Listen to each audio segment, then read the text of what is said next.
Ureteric कैल्कुलाई, renal calculus, kidney stone या फिर जिसे आम भाषा में गुर्दे की पथरी कहते हैं, इसके प्रकार, कारण, लक्षण और इलाज के बारे में आज हम जानेंगे। आजकल की जो हमारी लाइफस्टाइल है इसमें हम इतना ज़्यादा बिजी रहते हैं कि कई बार पानी पीना भूल जाते हैं और जो हमारा वाटर इनटेक है वो कम हो जाता है। पानी हमारे शरीर के जो टॉक्सिन्स होते हैं उसको यूरिन के थ्रू फ्लश आउट करने का काम करता है। लेकिन जब हम कम पानी पीते हैं तो जो हमारा यूरिन यानी कि जो पेशाब होता है वो कंसंट्रेट गाढ़ा हो जाता है, जिससे जो हमारे बॉडी के मिनरल्स और सॉल्ट हैं वो क्रिस्टल फॉर्म में किडनी में डिपॉजिट हो जाते हैं और उसको ही हम किडनी स्टोन या फिर पथरी कहते हैं। ये बेसिकली 4 तरह के होते हैं: calcium stone, uric acid stone, struvite stone और सिस्टीन स्टोन। अगर इसके हम कारण की बात करें तो कम पानी पीना, बहुत लंबे समय तक पेशाब को रोक के रखना, ऑक्सलेट रिच डाइट यानी कि पालक हो गया, बीटरूट हो गया, सेसमी सीड यानी तिल का बीज जो होता है इसका अपने खाने में बहुत ज़्यादा सेवन करना, ओबेसिटी जिसे मोटापा भी कहते हैं, या कोई मेडिकल कंडीशन आपको है, कोई मेडिसिन बहुत प्रोलॉन्ग समय तक चल रही है उसकी वजह से, अगर आपकी फैमिली में हिस्ट्री है किसी को स्टोन की तो भी आपको हो सकता है, और हेल्थ सप्लीमेंट जो हम लेते हैं कई बार उसकी वजह से भी किडनी का स्टोन होता है।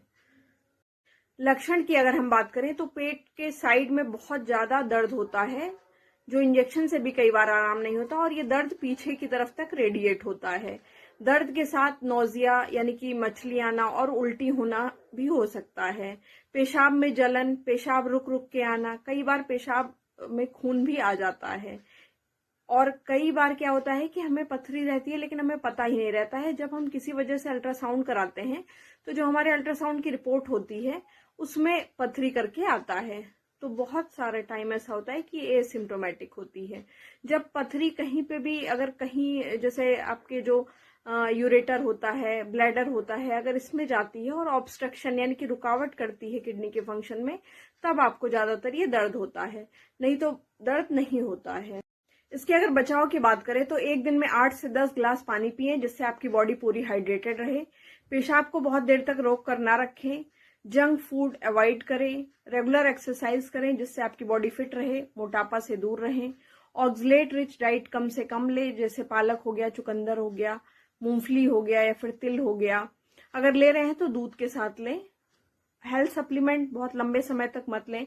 सेल्फ मेडिकेशन यानी कि जो कैल्शियम की टैबलेट वगैरह खुद से लेके बहुत लंबे समय तक खाते रहते हैं वो ना खाएं। और जो सॉल्ट इनटेक आपका यानी नमक मिनिमम मात्रा में लें। एक दिन में आप 3 ग्राम या 4-5 ग्राम तक ले सकते हैं, 3 से 5 ग्राम तक। और जो अल्कोहल होता है उसका कंजम्पशन ना करें। अगर फिर भी इससे नहीं आपको आराम मिल रहा है तो आप अपने डॉक्टर से कंसल्ट कर सकते हैं। इससे रिलेटेड अगर और कोई डाउट है तो आप मुझे कमेंट कर सकते हैं। अगर ये जानकारी आपको अच्छी लगी तो अपने फ्रेंड के साथ शेयर करें।